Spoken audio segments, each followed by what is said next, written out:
gracias por invitarme a estas jornadas vuestras, a Cantabria Infinita, que te saluda cuando entras en Cantabria, que es una maravilla. Y bueno, me gustaría deciros que no sabía muy bien cómo situarme en este foro, porque, claro, no sabía si utilizar un tono muy técnico o un tono un poquito más divulgativo. En fin, he hecho lo que he podido. No voy a contar demasiado extensamente lo que es el Centro de Orientación Familiar, que no es el motivo de la charla. Me pedían a mí que tratara de profundizar en la realidad infanto-juvenil que atendemos en los COF.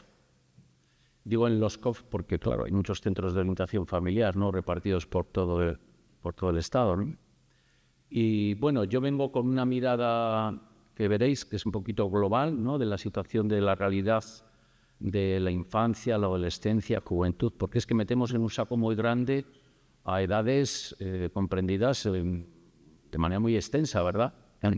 Ya el título, ¿no?, infanto-juvenil, pues algo nos dice, ¿no? Y nos vamos a centrar en algunas reflexiones, también desde lo que nosotros nos encontramos en nuestro trabajo, en nuestras realidades familiares, pero centrándonos en el bienestar emocional, la salud mental de los adolescentes, de los jóvenes con los que nos encontramos. Ese va a ser el foco, ¿vale? Bien. Bueno, para empezar, claro, como cualquier centro de orientación familiar, ¿no?, desde que nacieron los COF, hace ya unos cuantos años, pues claro, tratamos de dar una respuesta, ¿no?, a una realidad de dificultad, de sufrimiento, de necesidad, de malestar, ¿no?, que habla de realidades familiares que muchas veces se encuentran en situación de vulnerabilidad, ¿no? Bueno, desde ese objetivo de colaborar en unas relaciones familiares más sanas, ¿no?, en relaciones de apego seguro, de buen trato, de crecimiento de las personas, es desde donde nos vamos a situar y vamos a poner el foco en la realidad juvenil que podemos observar. Bien, bueno, para empezar me voy a adelantar con algunas preocupaciones y primeras reflexiones que vamos haciendo, ¿no?, que vamos haciendo. Por un lado, ya hace años que venimos observando, no ahora, sino ya hace años, ¿no?, antes de la pandemia, para que nos situemos, ya observábamos que tocábamos una realidad muy dura muchas veces, ¿no? Los comentarios que oíamos entre nosotros, entre los psicólogos, entre los profesionales de la salud, etcétera, eran algo así como ya podían ser un poquito menos difíciles. Estos chicos y chicas con los que nos toca tratar vienen con muchas cargas, con muchas mochilas, con muchos traumas. Hablábamos de esta manera, ya hace años, antes de la pandemia. En los últimos años, yo creo que observamos un fenómeno de globalización, es decir, hay situaciones que se dan en todo el mundo, ¿no?, y que no sabes situar, ¿no?, si esto que está ocurriendo en Europa, en Estados Unidos, ¿no? Son realidades a veces globales, también realidades muy diversas por otro lado y paradójicamente muy atomizadas. ¿Esto qué quiere decir? Que en nuestras ciudades convivimos muchos submundos y muchas veces no nos cruzamos, incluso en los mismos barrios. Bueno, submundos con peculiaridades, características o situaciones sociales, económicas, familiares muy distintas. Bueno, pues esto lo tenemos que tener en cuenta. También, adelantándome a cosas que voy a ir compartiendo luego, ¿no?, pues os confesamos, los profesionales de la salud y, lógicamente, también los de nuestro centro de orientación familiar, pues que es una realidad que muchas veces nos abruma, nos agota, nos desespera, nos preocupa, nos duele, pero yo terminaba diciendo, pero también nos compromete, que es el título de esta charla, ¿no?, comprometidos con el bienestar emocional de nuestros jóvenes. Bueno, voy a poner muchas veces énfasis en las condiciones de vulnerabilidad social con las que nos encontramos. Es decir, lo voy a marcar mucho, porque condiciona mucho las situaciones de vulnerabilidad social en el bienestar emocional. Pero también las capacidades de superar las dificultades, este fenómeno que luego intentaré definir un poquito más, ¿no? Que algunos ya conoceréis, que es la resiliencia, la capacidad de superar el sufrimiento. Vale. Vivimos contextos familiares y sociales en clave de cambios culturales, ¿no? Que todos podemos luego en las preguntas o comentarios compartir, ¿no? Las cosas, cómo han cambiado las cosas, ¿no? Los valores, contravalores, ¿no? Contexto cultural en el que vivimos. Bueno, no desvelo ningún secreto si hablamos del aumento exponencial en adolescencia y juventud de los servicios de salud mental. Los servicios de salud mental, ya me diréis cómo está en Santander, pero los servicios de salud mental públicos están colapsados ahí en nuestra tierra. Y los servicios privados en aumento. Pero muchas de nuestras familias no pueden acudir a los servicios privados, ¿no? En ese sentido, los COF siempre hemos facilitado, ¿no? Una atención psicológica, un acompañamiento profesional, etcétera, sin esa carga o sobrecarga de coste económico que a veces plantea, sobre todo con las familias en situación de vulnerabilidad social. Bueno. Y ya vemos esto, ¿no? Que siempre ha sido difícil trabajar la salud mental, el bienestar emocional de los jóvenes. Pero ahora compartimos la sensación de que acompañamos o llegan chicos, chicas con realidades cada vez más complejas y complicadas, que exigen respuestas imaginativas. Ya no vale lo de siempre, la terapia tradicional, el contexto clínico, que es un chico, chica, una familia que te llega al despacho, ¿no? Hay que imaginar otro tipo de respuestas más integrales, más globales, que iré apuntando, intentando apuntar. Bien. Y exige también coordinación, exige trabajar junto con otros, construir comunidad. Es algo que voy a repetir mucho hoy. Nosotros solemos decir que trabajamos con ese triple eje de familia, las realidades familiares de las que nos ocupamos en los centros de orientación familiar, la comunidad, entendida como recursos públicos, informales, ¿no? Las personas significativas de cada comunidad, etcétera, y la escuela, como un lugar especial, un lugar de especial significado para nuestros chicos y chicas. Familia, comunidad, escuela. Toda nuestra intervención o propuesta de intervención en bienestar emocional y salud se va a centrar en los buenos tratos. Tenemos que acogernos a la ley de protección de infancia frente a las víctimas de violencia, frente a la violencia, quiero decir.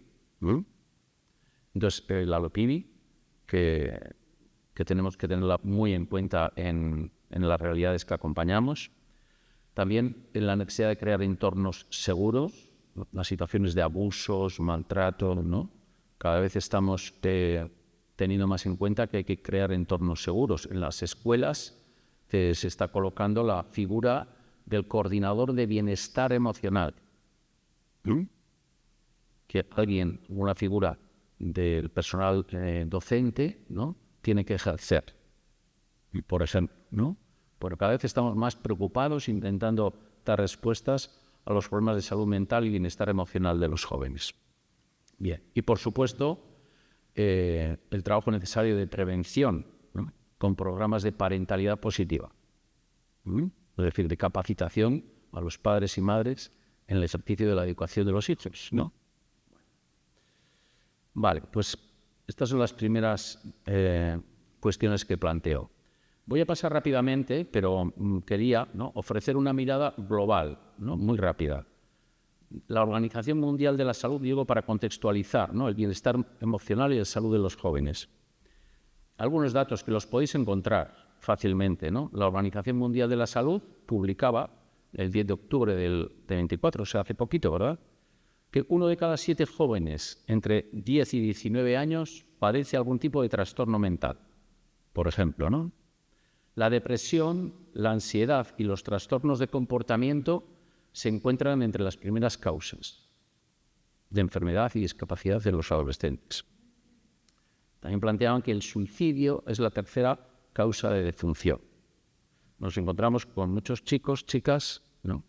Con pensamientos, ideas suicidas, que no es lo mismo que tentativas suicidas, y que es mucho más común y corriente de lo que nos puede parecer. Vale, tampoco nos tiene que alarmar de una manera bueno, ¿no? Que nos ponga demasiado nerviosos, pero sí responsabilizarnos. Vale. Cuando un trastorno de salud mental de un adolescente no se trata, sus consecuencias se extienden a la edad adulta. Bueno, parece evidente, ¿no? Obvio, ¿no? El otro día una pareja, la metáfora es que habían decidido pasar el día juntos haciendo montaña y caminaron juntos. La subida de la montaña fue muy apacible, lo pasaron bien, y en la bajada empezaron a discutir. Y esa discusión fue muy fuerte, ¿no? Y no se explicaban qué es lo que había ocurrido, ¿no? De pasar un ratito antes en un clima de relación positiva a tener una discusión tan fuerte minutos después, ¿no? Y ella, en un momento de la sesión de terapia, ¿no?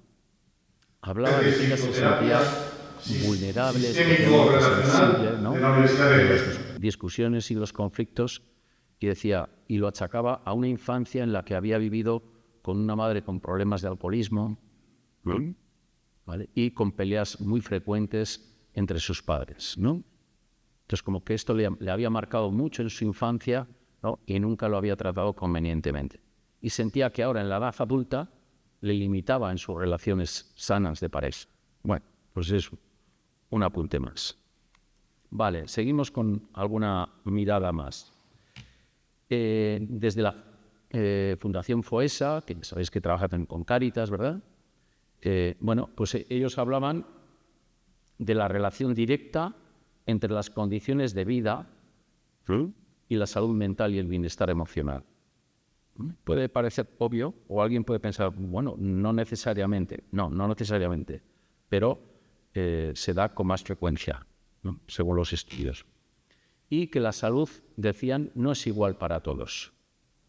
La vulnerabilidad social, la situación socioeconómica en la que viven algunos menores y sus familias impacta directamente en su estado emocional y desarrollo psicosocial.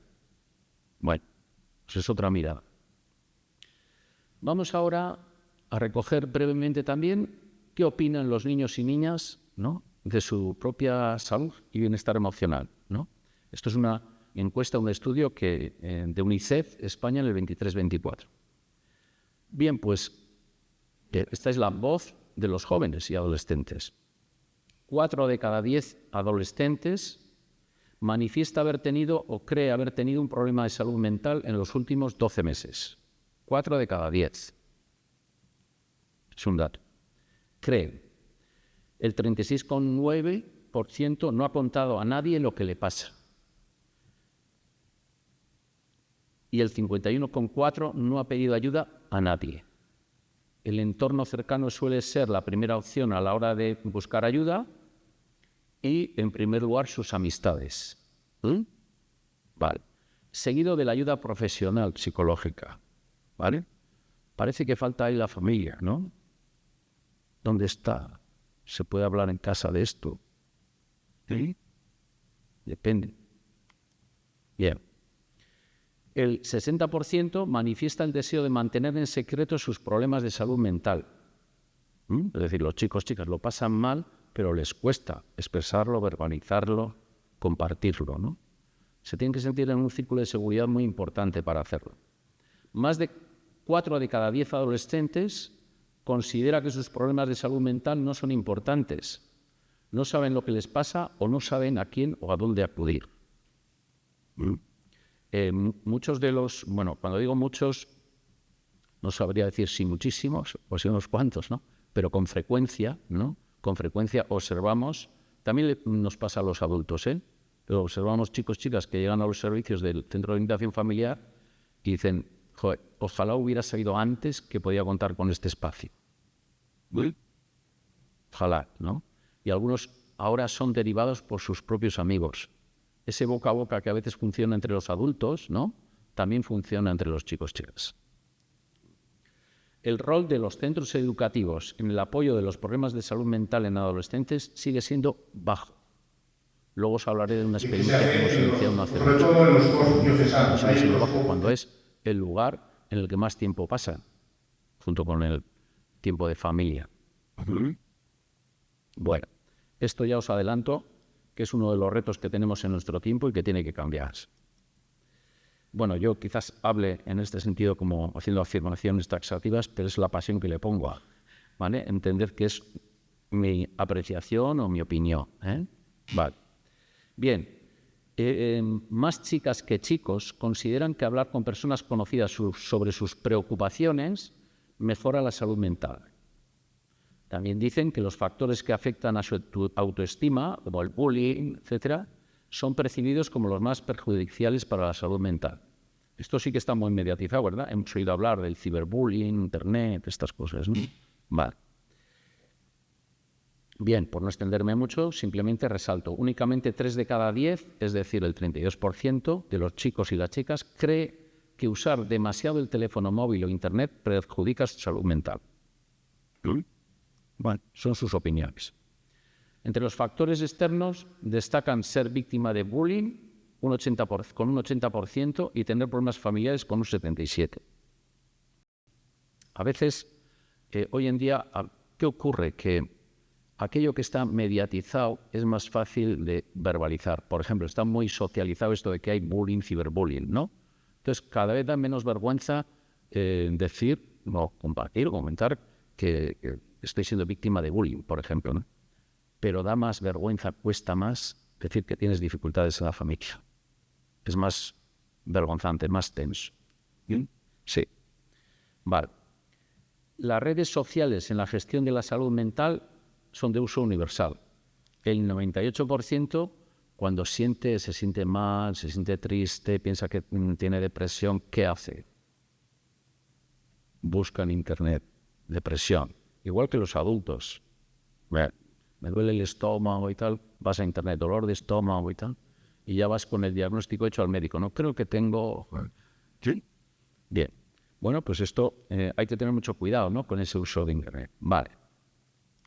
Avanzamos, ¿no? Además de esta mirada así global, de un contexto en el que nos situamos en nuestra realidad, yo comparto aquí algunas reflexiones que he rescatado, las mías, las de otros que yo rescato. Bien. Para empezar, esta frase, ¿no? De estamos atrapados en la cultura de la prisa y de la falta de paciencia. Vivimos en un estado constante de hiperestimulación e hiperactividad que nos resta capacidad de gozo y nos roba la posibilidad de disfrutar la vida. La dificultad de pararnos en la vida. Si no nos paramos, si no ejercitamos el pararnos, vivir con más pausa, va a ser muy difícil que vivamos un bienestar emocional con estabilidad. Y ya cada vez son más neurólogos, psiquiatras, porque antes éramos los psicólogos, tal, incluso ¿no? Desde la espiritualidad, ¿no? Desde la tradición cristiana, la pausa, el retiro es algo que hemos cultivado siempre, ¿verdad? Pero parecía que no estaba bien visto. Bueno, pues esto parece que hoy en día es algo a rescatar, ¿no? Bueno, porque vivimos en esa hiperestimulación y presión social que nos aprieta. Bueno, hay autores como Bauman, que igual conocéis, ¿no? Que habla de la sociedad líquida, relatividad. Bueno, pues hay otro filósofo que es de origen coreano, vive en Alemania, que es Han, que habla de que una sociedad de vínculos afectivos, una sociedad de vínculos afectivos frágiles e inseguros nos lleva sin remedio a la idea de que nada es posible en una sociedad que cree que nada es imposible. Es decir, vivimos en un mundo en el que parece que podemos hacerlo todo, ¿no? Sin embargo, en lo fundamental, en los crear vínculos, en las relaciones sanas, parece que no podemos hacer nada. Si fallan los vínculos afectivos seguros, dice Saint Bermejo, psiquiatra, el sujeto se encuentra en un estado de carencia que tendrá repercusiones en su sufrimiento mental. Vale. Parece que vivimos en el tiempo del pensamiento concreto, ¿no? Lo que voy a hacer hoy, no sé lo que tengo que comprar mañana. sin incorporar la complejidad, la hondura de pensamiento que necesitamos, ¿no? Tenemos dificultades para la mentalización. Esta palabra, la mentalización, la entendemos los profesionales de la salud como la capacidad que tenemos para imaginarnos al otro, para escuchar su estado anímico, su sufrimiento, su malestar, su preocupación, ¿no? Y pensar esto de pienso en mi hijo, pienso en mi padre, pienso en mi amiga, ¿no? Lo que estará pasando, qué es lo que le vendría bien, qué es lo que necesitaría. Esa capacidad de reflexionar de esta manera, que llamamos mentalización, cada vez vemos más dificultades. Mucha gente decimos, cada vez parece que hay menos empatía, ¿no? ¿Vale? Empatía sería lo que viene después de un proceso de mentalización. Adecuado. Vale. Y José Ramón Ubieto, que también le podéis buscar en internet, en espacios de YouTube, porque es un profesional también que tiene mucho recorrido en estas reflexiones, ¿no? Y que, pues no hace mucho, ¿no? Decía, las vidas de los adolescentes están llenas. No les dejamos hacerse preguntas, decía. Y yo apuntaba ahí, es necesaria la pausa, el aburrimiento, el vacío, para que surjan las preguntas de sentido. ¿No? La gente con más edad, ¿no? Que yo también ya me encuentro en el equipo, ¿no? Cuando recuerdas tu infancia y dices, te aburrías, ¿no? No, te imaginabas cualquier cosa, creía, o sea, ¿no? Se fomentaba la creatividad, pues porque no había otro medio, ¿no? Hoy en día no hay tiempo para aburrirse. Una pausa de 5 minutos, ¿no? Puede ser ya vivido como aburrimiento, ¿no? Una de las señales que podemos identificar es la del mando en la tele, en aquellas casas en las que se sigue viendo la tele, porque ahora cada pantallas y estas cosas, y es anuncios, pum, ¿no? Pasamos de un canal a otro, ¿no? Vemos 3 películas al mismo tiempo, ¿no? Bueno, estas cosas, ¿no? No somos capaces de llevar una línea de acción en continuidad, ¿no? Bueno. Vale. Todo esto que parece filosofía, ¿no? Y lo es, ¿no? Es filosofía de la vida, está detrás o en el trasfondo del bienestar emocional. Bueno. También me gustaría decir, ¿no? Digo, pues porque esto que comparto ahora, ¿no? No es una reflexión mía, sino que la traigo de los jóvenes con los que trabajamos, ¿vale? Y empiezo diciendo, bueno, para empezar, no es fácil ser joven. No es fácil ser joven. No sé qué pensáis vosotros, igual hay alguna persona desesperada, ¿no? Pero a mí si me preguntan ahora, ¿volverías a tu adolescencia? Digo, qué pereza. Qué pereza. Hombre, pues esto de vivir años y tal, pues igual sí, pero da pereza, ¿no? No es fácil ser jóvenes. Hoy en día creo que más difícil que ayer. ¿Por qué? Pues porque proliferan las autocomparaciones, los chicos y chicas viven mucha la autoexigencia, ser como el otro, ser popular, ¿no? La imagen. Estás constantemente, pues esto que hacemos también los adultos, que está muy extendido, ¿no? La de que hemos podido observar cualquier escena, ¿no? En la calle de una familia que va caminando, incluso van discutiendo, pero sonríen para la foto, no sé, ¿no? En el lugar adecuado, ¿no? Y siguen discutiendo luego de mala manera, ¿no? Porque lo que vende es dar una imagen de falsa felicidad, de lo bien que me lo paso, ¿no? Bueno, falta de hondura, de autenticidad, y esto nos hace mucho daño a nivel emocional. Viven cambios bruscos y precoces sin preparación, ¿no? Por ejemplo, muchos chicos, chicas de 11, 12 años, ¿no? Esto, insisto que lo hemos recogido de ellos, dicen, el cambio de primaria a secundaria, a veces cuando hay este salto, ¿no? Al instituto y tal, lo viven, no sé si compartís o tenéis, ¿no? Experiencia de esto, pero luego me diréis, pues con mucho malestar, con mucha tensión, con mucho miedo, ¿no? Se sienten sin habilidades, sin competencias para manejar el reto y sin que los adultos detectemos la intensidad de su malestar. Se hacen los fuertes, pero, ¿no? Pero lo pasan mal, lo pasan mal. También el vértigo, la confusión en la búsqueda de la propia identidad, quién soy yo, qué quiero hacer de mi vida, ¿no? En la adolescencia y juventud. el tránsito a la vida adulta y las heridas del pasado en el presente. Ese tránsito a la vida adulta, ¿no? Claro, pues ya conocéis, ¿no?, los problemas que tenemos, ¿no?, de que nuestros jóvenes consigan un empleo, una vivienda, ya eso es palabra mayor, ¿no? Una vivienda, una habitación, un piso compartido, en todo caso, ¿no? Bueno, nuestros jóvenes hijos e hijas que permanecen en nuestros hogares hasta los 30 y pico años, como media, hasta ahí estoy generalizando, claro. Vale, pues eso genera mucho vértigo, mucha confusión, mucha angustia. ¿Podré vivir una vida autónoma? ¿Podré hacer algo en la vida? Esto genera mucha inseguridad. Y la inseguridad y todo esto es la antesala, ¿no?, de estos síntomas de malestar emocional o de salud mental de los que hablamos a nivel sintomatológico de ansiedad, depresión, etc. Vale. Eso, que también nuestros jóvenes están cargados de factores, y familias también, claro, de factores de resiliencia y de fortaleza, ¿no? Tienen también una mirada capacitante. No vienen solo con problemas, ¿eh? También tienen sus capacidades y recursos. Esto es muy importante verlo. Vale. Bueno, esta imagen, ¿no? No sé si la veis por ahí al fondo, pero lo he titulado como cuidado con patologizar, ¿no? En la imagen se ve, os lo leo porque está igual a la letra pequeña, se ve un joven leyendo un libro de Harry Potter, ¿no?, tranquilamente en su habitación, y los padres, la madre con un libro que reza, su hijo se droga, y dice, un chico con la televisión apagada, la PC apagada, o sea, el ordenador, el estéreo apagado. Esta imagen es antigua, no habla de los móviles, de las pantallas. Voluntariamente leyendo un libro de 600 páginas. Nuestro hijo se droga. Algo le pasa.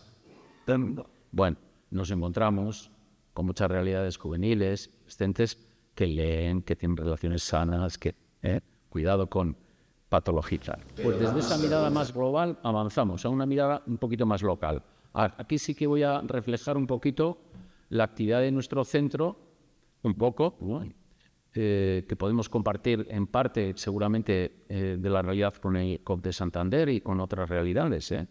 Bueno, nosotros, yo voy a distinguir el trabajo que hacemos en el COF con los chicos chicas que acuden a nuestro centro, o sea, aquellos que atendemos en el propio centro, y aquellos chicos chicas con los que trabajamos fuera del centro, porque los psicólogos hemos salido del despacho. Fundamentalmente, ya antes de la pandemia, pero fundamentalmente después de la pandemia. Y os cuento.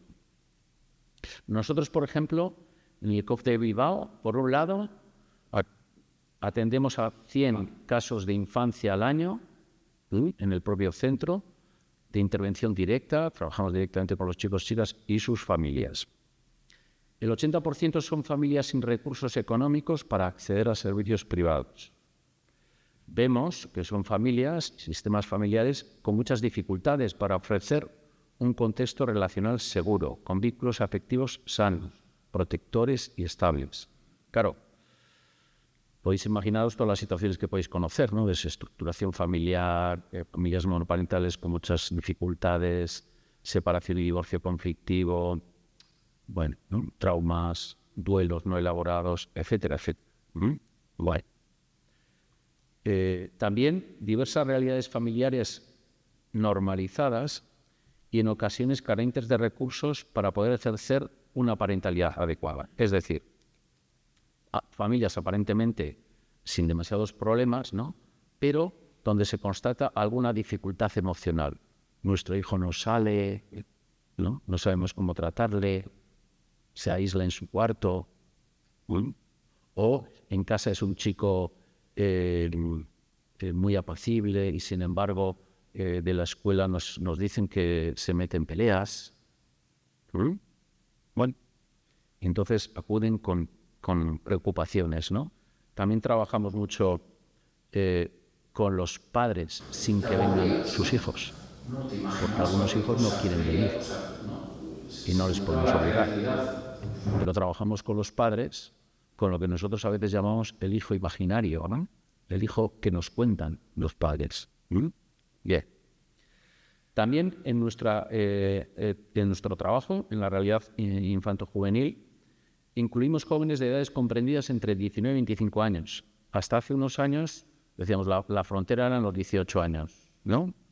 Ya esto lo fuimos extendiendo por lo menos hasta los 25. También jóvenes de más de 25 también, pero bueno, en este programa, digamos, de atención a infancia, nos extendemos hasta los 25.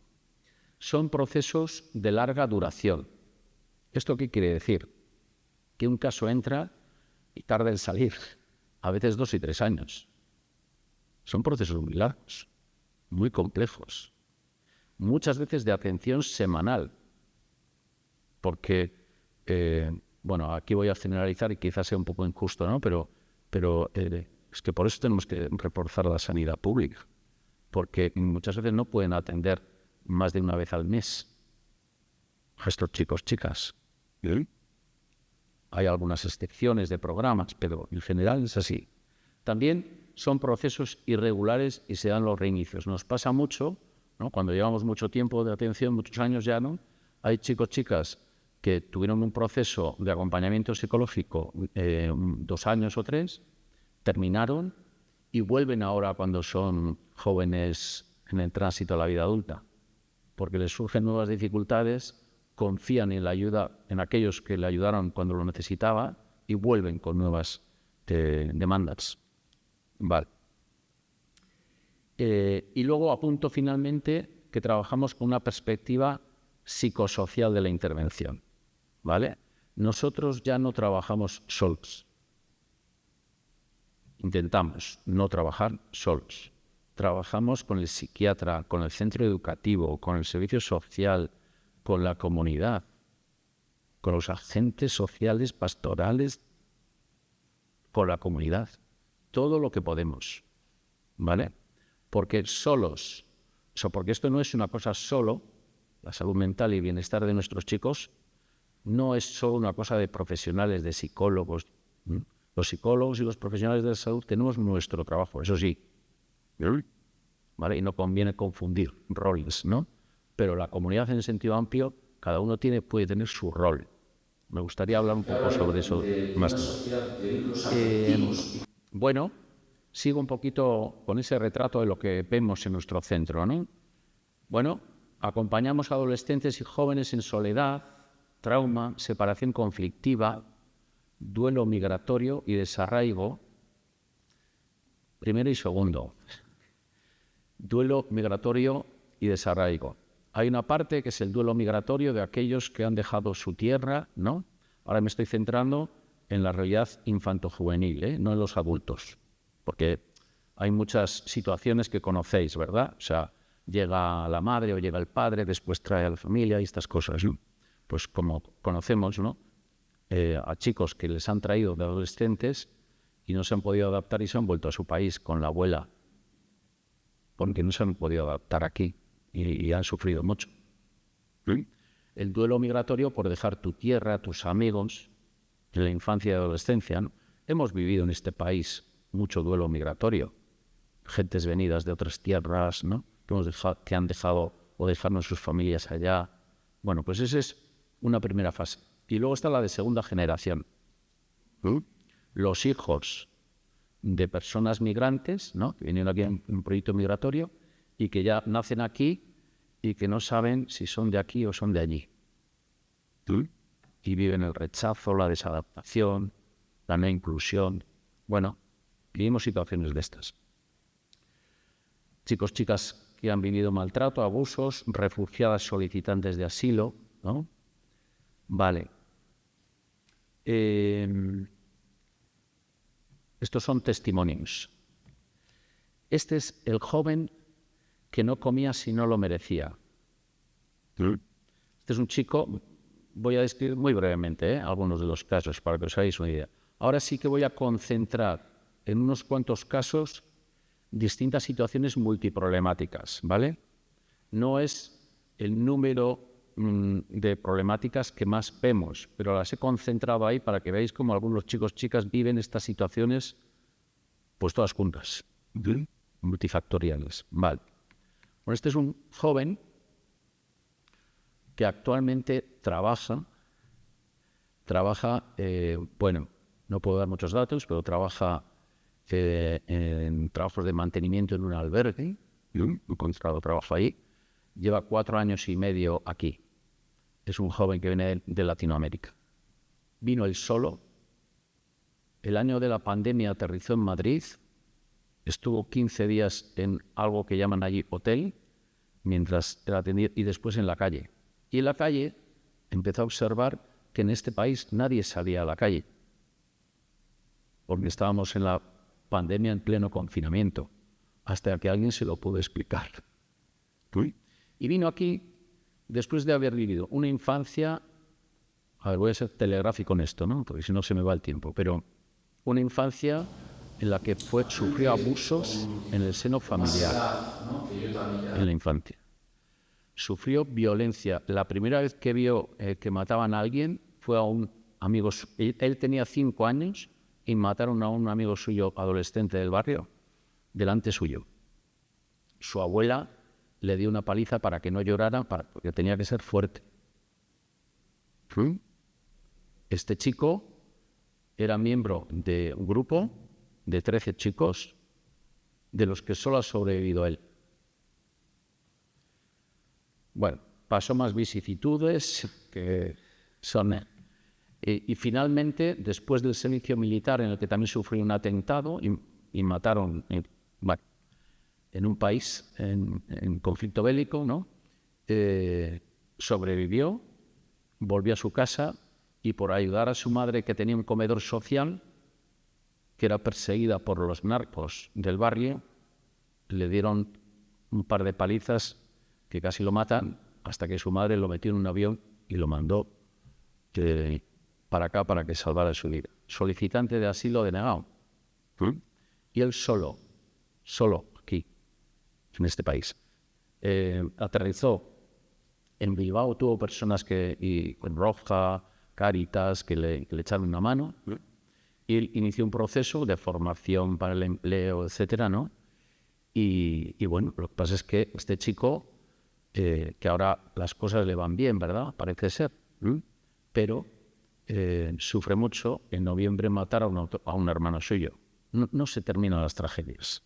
Entonces, este chico de vez en cuando pierde el sentido de la vida, ¿no? Cree que su vida no tiene sentido y tiene a veces ideas suicidas. ¿Vale? Entonces, este es el que, una vez cuando yo le pregunté, ¿has comido hoy? Entonces él tiene una frase con la que responde siempre: si te digo la verdad, no. La verdad es que llevo 2 días sin comer. Dice, ¿pero por qué me preguntas eso? No está acostumbrado que alguien le pregunte si ha comido o no ha comido. Hombre, es que te veo un poquito, no sé, ¿no? Como desadicha. Me dice, no, pero... Decía esto, ¿no? No, pero no me he merecido comer. No he hecho nada para merecer comer. ¿No? Es una manera suya de decir, ¿qué he hecho? ¿No? Estoy en la cama que no me puedo levantar. Bueno, pues este es uno de nuestros chicos, pero con capacidad de resiliencia, de salir de todo esto y darle un nuevo sentido a su experiencia. Vale. Bueno, este es otro. El hijo que quería recomponer la relación con su padre porque le vendría bien a su padre. Es hijo de unos padres que tuvieron una separación conflictiva, ¿no? Y él tuvo una relación complicada con su padre. Y este padre, en el último tiempo, este chico ya tiene 23 años, es un brillante estudiante, en fin, las cosas le van bien, ¿no? Y este padre quiere recomponer la relación con su hijo, ¿vale? Pero le cuesta mucho, no sabe muy bien cómo hacerlo, ¿no? No tiene una educación emocional como muy ajustada, ¿no? Entonces no sabe cómo acercarse a su hijo, ¿no? Entonces su hijo empezó ese trabajo de mediación entre ellos, ¿no? Diciendo, yo vengo sobre todo para ver si podéis ayudar a mi padre. Bueno, después todavía están en proceso y él ya empieza a ver que este proceso de ayuda y de terapia también le está ayudando a descubrir cosas de su padre que él desconocía, a quien le atribuía una indiferencia hacia él que no es verdad, ¿no? Está empezando a descubrir que lo que le pasa a su padre no es que no le importa a su hijo, sino que no sabe cómo acercarse a él. Bueno, pues otra de las situaciones. Bien. Bueno, también presento aquí a los niños perdidos, ¿no? Son dos chicos con dos historias diferentes. El punto en común es que vienen estos, en este caso de Marruecos, ¿no? Y solos, de nuevo. Esto de los menores no acompañados, ¿no? Bueno, es un título que a veces menas. Bueno, yo prefiero decir, son niños que están solos. No todos están solos, ojo. Me estoy refiriendo a algunos de los que nosotros acompañamos, ¿no? Tienen recursos de apoyo, Cáritas, Cruz Roja, etcétera, pero viven solos porque no tienen a nadie de su familia aquí, ¿no? Uno de ellos no vino a la última sesión conmigo, ¿no? Y le escribí diciendo, no has venido, se te ha olvidado, ¿qué te pasa? Y tardó en contestarme, pero al cabo de un tiempo me dijo, perdón por no haber ido, no me siento bien y quiero llorar. ¿Sí? Bueno, le contestaba, si hubieras venido, hubiéramos podido llorar un rato juntos, ¿no? Bueno, una manera de decirle, puedes venir aquí aunque tengas ganas de llorar, para eso estamos, ¿no? Vale. Este chico perdió a sus padres en un accidente de tráfico en su país cuando él tenía 10 años. Fue acogido temporalmente por su abuela, que no podía hacerse cargo literalmente de él, y terminó vagando por las calles. Esta imagen que veis ahí la ha traído por eso. Niños que vagan por las calles, ¿no? Y este sí vino en patera, 3 días por el mar a Canarias, ¿no? Y este es uno de los chicos que quiero aprender castellano, quiero trabajar, quiero formarme, bueno. Y vive aislado en una habitación, en un piso compartido, porque teme salir y meterse en líos. No porque él se meta en líos, sino porque otros le metan, ¿no? Entonces, tiene miedo hasta relacionarse con chicos, chicas de su propio país. Y esto también le une al otro protagonista, que le voy a llamar, por cosas nuestras, Ashraf. Pierde a su padre cuando él era muy jovencito, en una aldea rural, su país, y empieza a trabajar, pero cuando era niño, ¿no? Cuando era niño empieza a trabajar en el campo y empieza a ser maltratado por la gente que trabaja en el campo, zona rural, violencia. O sea, tiene un diente partido de las palizas que recibía, ¿no? Se escapa a la ciudad y ahí consigue pasar, ¿no? Y ya lleva aquí 3 años. Ahora ha solicitado la RGI, la ayuda económica, ¿no? Y está buscando recursos para formarse, también como su compañero, ¿no? Y este es otro de los chicos que vive solo en su habitación, ¿no? Y dice, la vida, me dijo el otro día, ¿no? Pues, la vida me ha dado muy poquito de lo que necesito. A veces hablamos con el traductor, porque hay cosas que no sabe cómo decirme en español, ¿no? Entonces utiliza el traductor y me habla como si fuera un poeta. Vale. Bueno, y dice, ¿y qué es eso? Pues podéis mencionar vivienda, trabajo. Y le digo, claro. Me dice, no, poder vivir con mi madre aquí. Poder vivir con mi madre, ¿no? La única persona de referencia con la que tiene un vínculo seguro, ¿no? Bueno, pues os podéis imaginar, ¿no? El estado emocional en el que estos chicos pues viven, ¿no? Sin nadie que les diga por las mañanas, hey, arriba, hay que ir al cole, o hay que ir al curso, o hay que, ¿no? Alguien que les diga, hola, arriba. ¿De dónde sacan las fuerzas para levantarse? Porque se levantan, ¿eh? Bueno, me decía el otro día, pero yo no quiero la RGI, yo quiero trabajar. ¿Sí? Bueno, ahí están. Vale, el caso del patito feo. El caso del patito feo es un chico de los que antes hablábamos, que fue él acusado de acoso, de bullying a otros niños cuando él era chico, cuando era jovencito. ¿vale? Cuando era niño. Y vino a nuestro centro con una compañera mía durante un tiempo. Y ahora ha vuelto, años después, ¿no? Y ha vuelto porque aquella terapeuta con la que estuvo sintió que le ayudó, ¿no? Y él dice, aquello que yo hacía era porque yo estaba mal. Yo ya soy otro. Y este chico, ¿no? Decía, yo he descubierto por qué yo sufría. ¿No? En ese conflicto y pelea entre sus padres, por ejemplo, ¿no?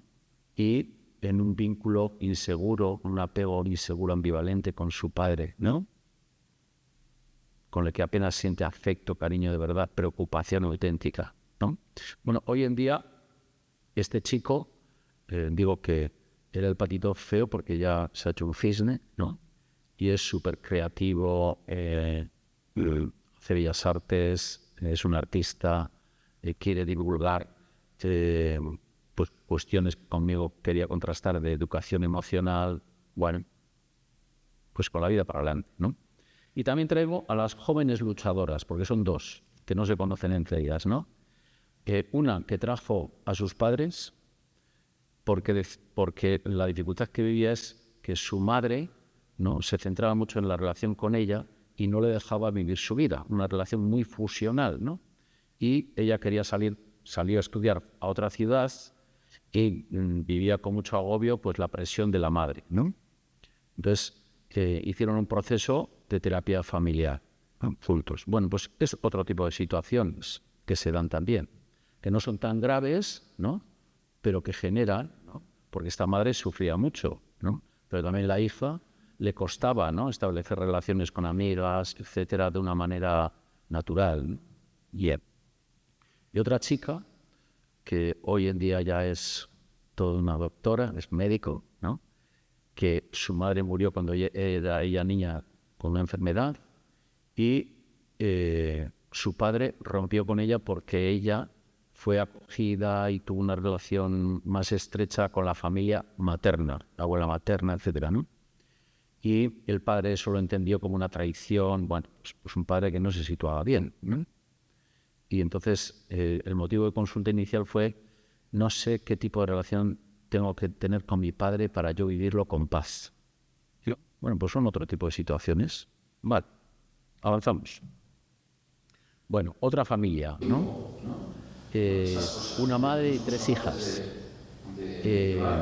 También, ¿no?, sufrieron una separación, un embarazo precoz. Bueno, y esta madre, esta mujer, que se encargaba de cuidar a sus hijas, tuvieron que volver a la casa materna de otro territorio, digamos, ¿no?, otra provincia, y vivía con sus 3 hijas y al cuidado de sus padres ya mayores.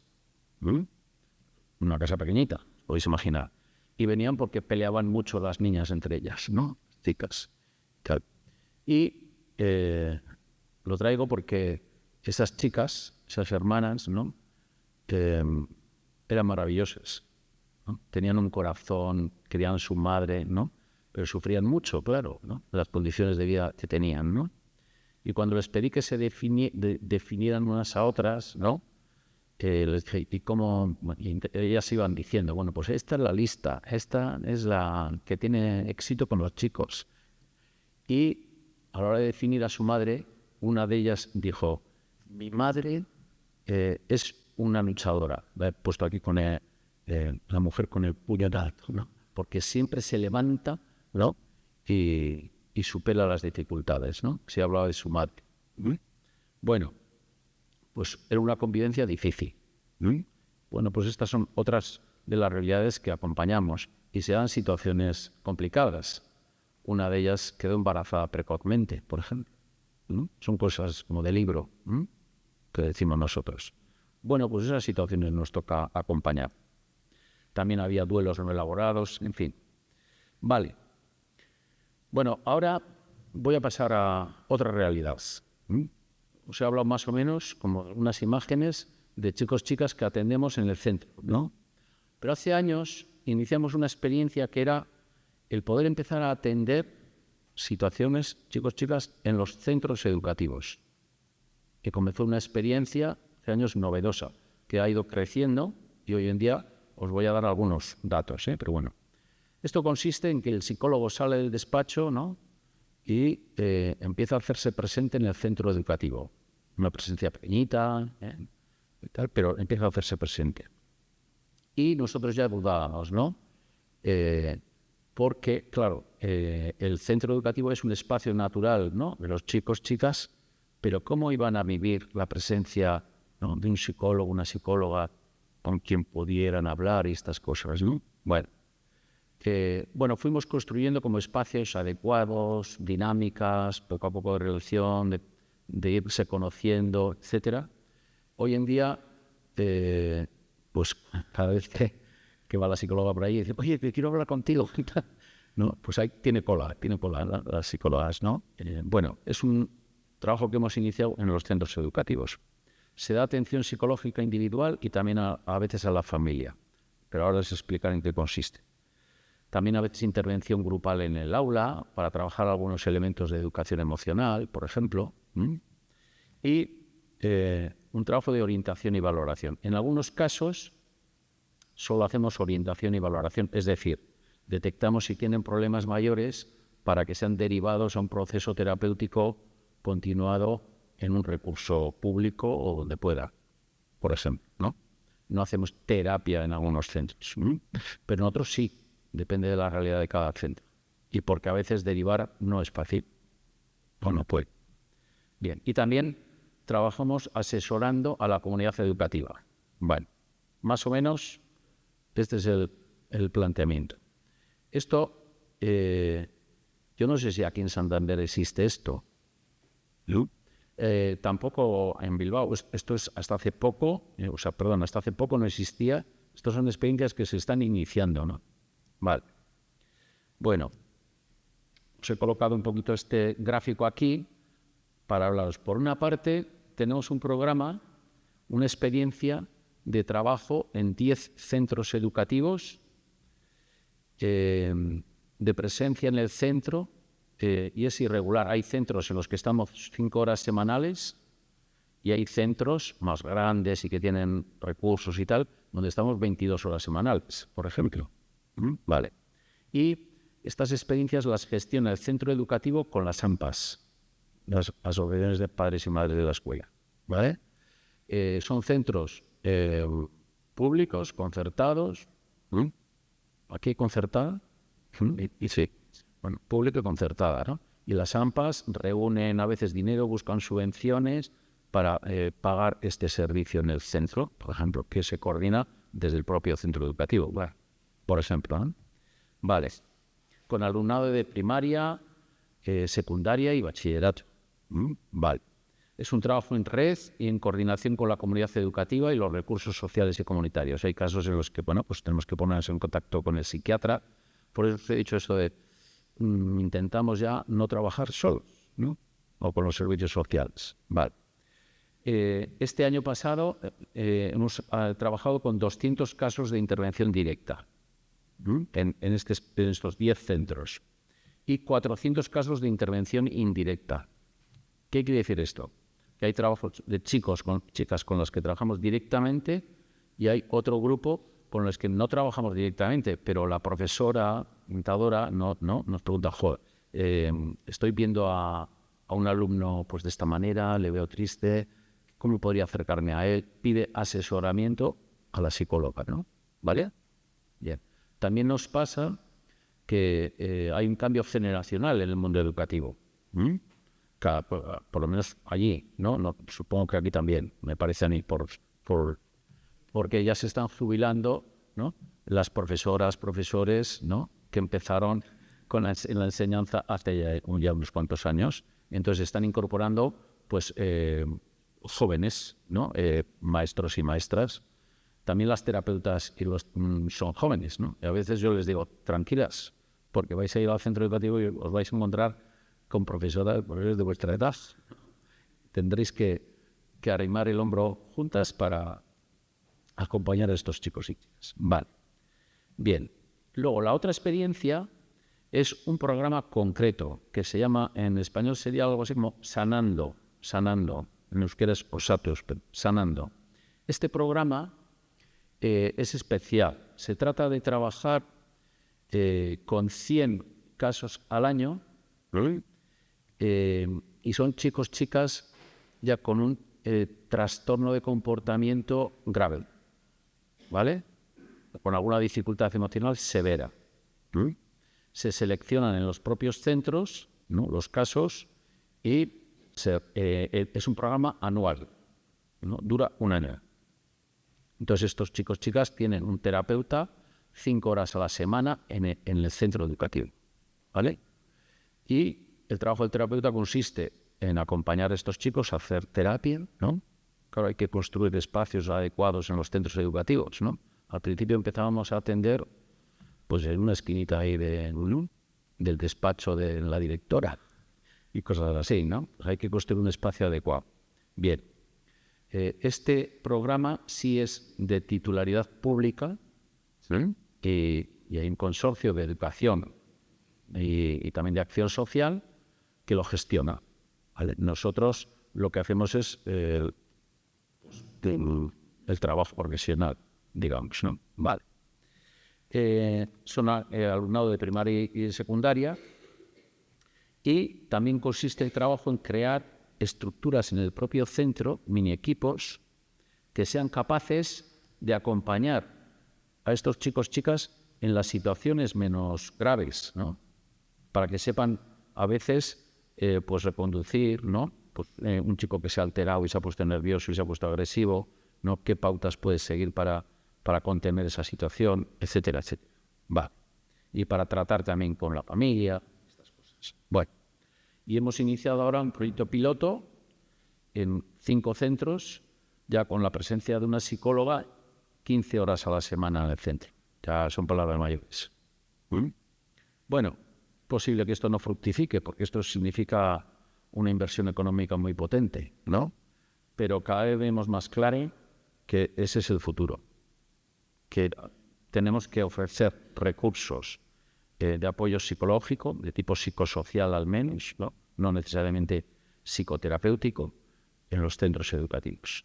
Bueno, vale, porque también vemos, claro, los centros, una vez que tienen algún recurso de estos, no lo quieren soltar, ¿no?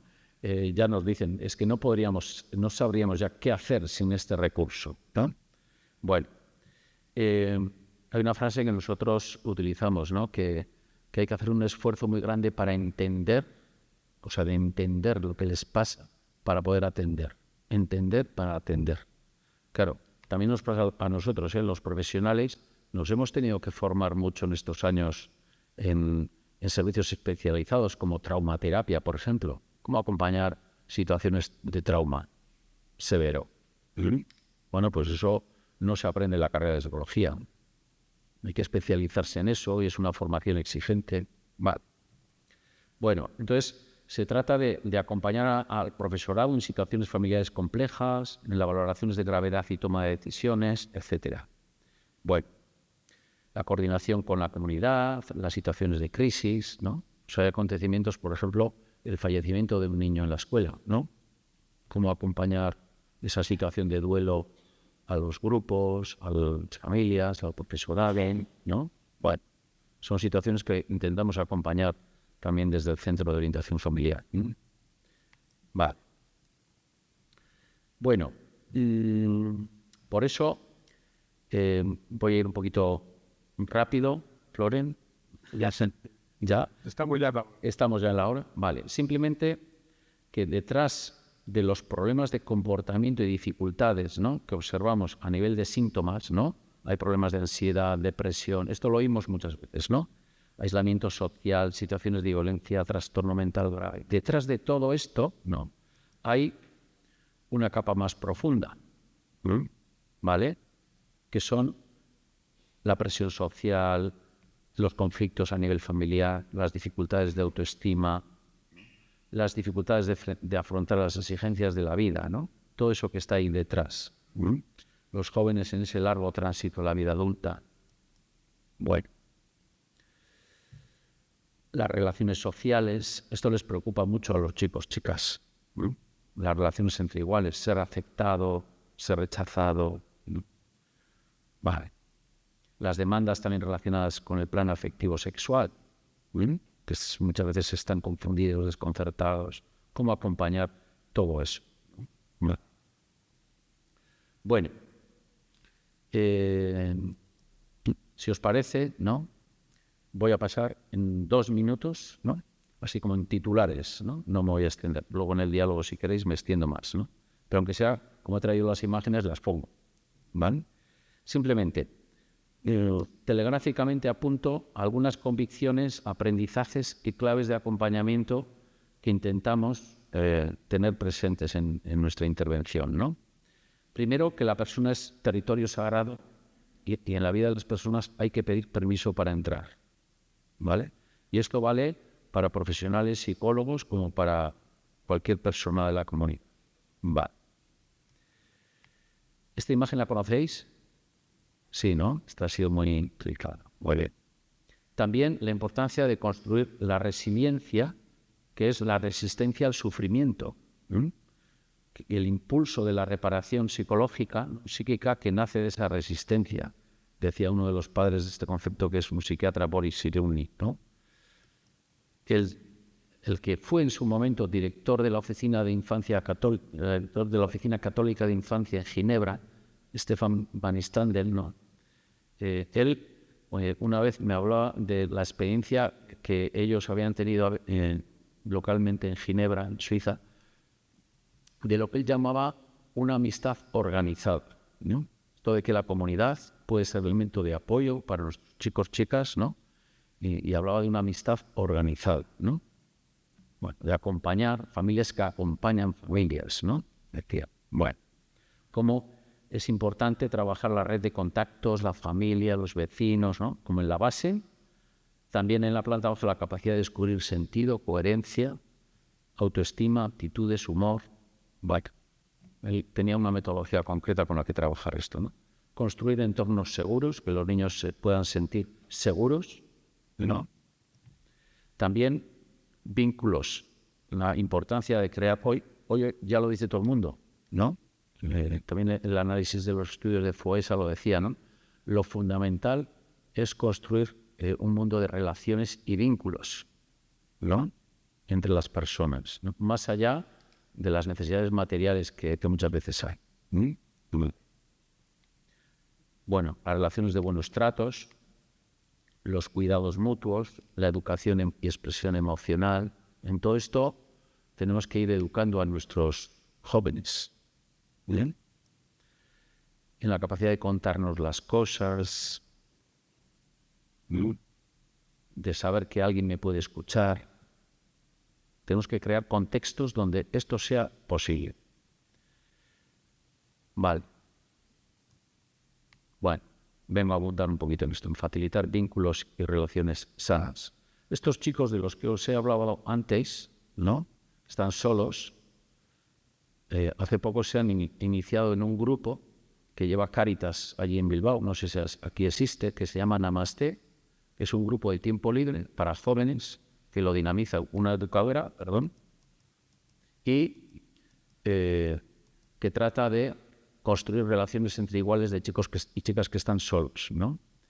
Y yo le acompañé a uno de estos chicos el primer día y cuando le pregunté después qué tal le había ido, él, como es un poeta, me escribió con un traductor que dijo: sinceramente todo allí es hermoso, decía, ¿no? Porque había tenido una experiencia muy buena, muy gratificante, ¿no? Porque él tenía mucho miedo de encontrarse con chicos que tuvieran una vida más complicada. Vale. Bueno, y en esas claves de acompañamiento, para terminar, 2 cuestiones, ¿no? La importancia de la comunidad, 3, mejor dicho. La perspectiva psicosocial, ¿vale? Que tenemos que ponernos en juego todos los elementos del sistema, ¿no? Y crear entre todos, ¿no?, condiciones que faciliten o posibiliten el bienestar emocional de nuestros jóvenes. Vale. Y una última que quizás pueda sorprender: el cultivo de la interioridad y la espiritualidad. Esto ya me hizo especial ilusión hace poco, con esto termino, Floren, porque era una jornada que teníamos de trabajo en relación a la prevención de conductas suicidas, ¿no? Entre los jóvenes, precisamente, ¿no? Y hay nombres que yo os quiero apuntar, ¿no? John García Ormaza, creo que Álvaro también García, que era neurólogo, el primero psiquiatra. Quiero decir, psiquiatras, neurólogos, ¿no? Que en un momento determinado hablaban del trasfondo del bienestar emocional de los jóvenes, en esa necesidad que antes yo marcaba de crear contextos de pausa, de interioridad, y decían, de espiritualidad. Entonces, dicen, esto sorprende, ¿no? Desde una perspectiva puramente profesional, clínica, ¿no? No es habitual. Y claro, nosotros también en Bilbao formamos parte, el COF forma parte de un foro de entidades sociales de Iglesia. Y fijaos, uno de los temas que estamos trabajando ahora es cómo en nuestras entidades, que somos diversas, ¿no? Acompañamos la dimensión espiritual de las personas que acompañamos. Y en este caso, de los jóvenes. La dimensión espiritual en la perspectiva antropológica, no necesariamente religiosa, o prereligiosa si queréis. Claro, luego ya, ¿cómo cultivamos esa espiritualidad, el sentido de trascendencia? Pues a veces desde la fe, otras personas desde otros valores humanistas, ¿no? Pero que esto era algo importante trabajar. Es una dimensión de la persona que nuestros jóvenes necesitan, porque lo dicen ellos. ¿Qué sentido tiene vivir? Bueno, pues con esto, pues una llamada a la alegría y a la esperanza, ¿no? Yo muchas veces me pregunto, ¿de dónde sacan fuerzas estos chicos, estas chicas para levantarse por las mañanas?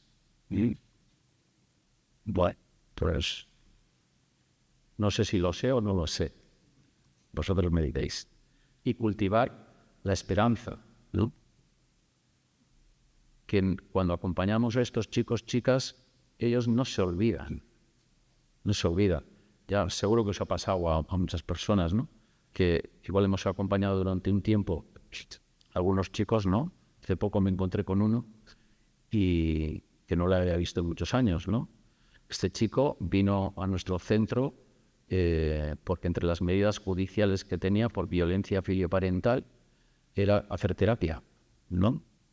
Bueno, pues estuvo durante un tiempo en terapia, muy bien, porque era un buen chico. Vivía actualmente cuando me lo encontré, vivía con su hermana, que era como una madre para él. No voy a hablar de sus padres ahora, ¿no? Y lo que me vino a decir es, ¿cómo me alegro de verte? No sé, es cómo me acuerdo de ti. Y me dijo, y de Ichi, Itzia, es una compañera con la que él estuvo, ¿no? Y de la que tienen un grato recuerdo, ¿no? Y decía, he montado una chatarrería con un socio y me va bien, estoy contento. Me decía, no bebo, no fumo. Decía, porque ya sabes tú que mi padre, te digo, sí. Bueno, me va bien, ¿no? Bueno, pues con esa esperanza podemos acompañar, y a veces también hay que acompañar lo que no se puede cambiar. Aquí termino, Flori. Muchas gracias.